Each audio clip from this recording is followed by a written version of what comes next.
Hello, my name is Jesquin Olivia Anakayong and my matrix number is BB2110402, and today I will be present on the topic that I will select, which is the impact of human capital and human capital investment on company performance.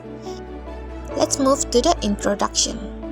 Human capital is known as the group of people who value work or are qualified to work for an organization and the entire set of intangible qualities, and those people bring to the organization that might help it succeed.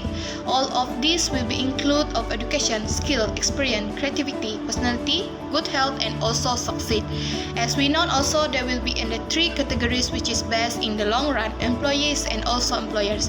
In the long run, which is when the employers and also employee make a shared investment in the development of capital, not only the organization and so on, but so does to the society at large.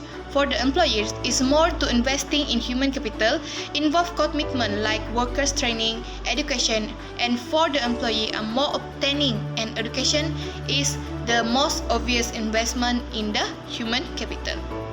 And according to the research, which is impact into the two of type, which is education and also training, and here we will go to the impact of education, which is according to the Manco, Rome and Well, that actually stress that essential role of education is the most important production factor in increasing human capital as a determinant of economic growth.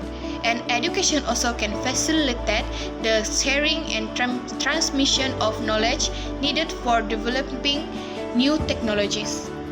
For the second impact, which is training, which is impact of training, training actually had been considered as the fundamental tool in the organization capacity building to improve its performance, and training and also development actually had a key organization strategic instrument to improve employee performance by acquiring and equipping employees with cutting-edge skills and knowledge. And according to the finding also, that training actually increased the probability of a positive change in the performance.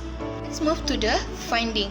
So here, based on the table, which is show that mean values for the percentage of wage bills spent on the training and also the proportion of the employees trained in each country.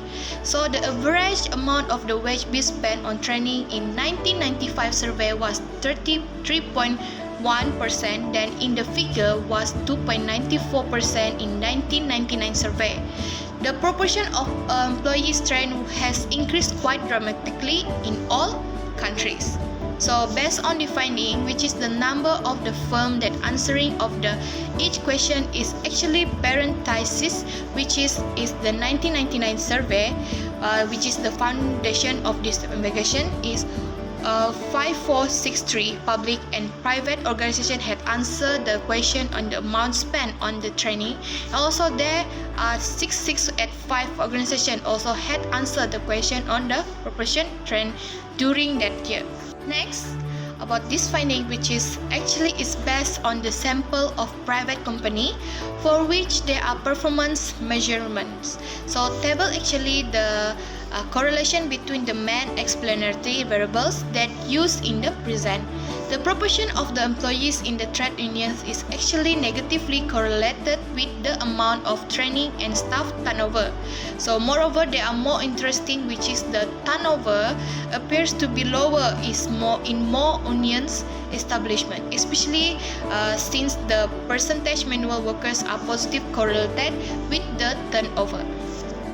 So in the conclusion, based on this research paper, which is co-focused on the impact of capital and human capital investment on company performance. So moreover, this is actually largely disconnected from the any of the company based on the impact research as a human capital, which is investment, are not owned or controlled by the firms.